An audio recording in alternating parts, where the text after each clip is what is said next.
అందరికీ తెలుసు. కానీ దాని వయసు ఎంత? 900 సంవత్సరాల క్రితం వరకు అమెరికా లేదు. కొలంబస్ అనే వ్యక్తి తెలిపాడు ప్రపంచానికి. 2000 సంవత్సరాల క్రితం వరకు ఇజ్రాయెల్ లేదు. యేసు అనే వ్యక్తి తెలిపాడు ప్రపంచానికి. 5000 సంవత్సరాల క్రితం వరకు చైనా లేదు. మన బోధిధర్ముడు తెలిపాడు ప్రపంచానికి.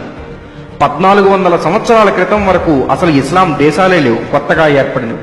మరి భారతదేశం వయసు ఎంత? ప్రపంచంలో ప్రపంచ చరిత్రకారుల పరిశోధన కొలమానాలకు అందనంత వయసు నా దేశ వయసు. ఇది నా భారత యొక్క గొప్పతనం.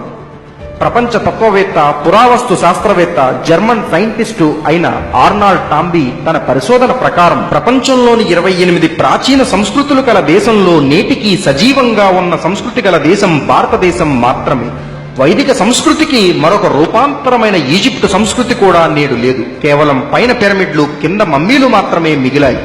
విశ్వ విజేత అలెగ్జాండర్ భారతదేశంలో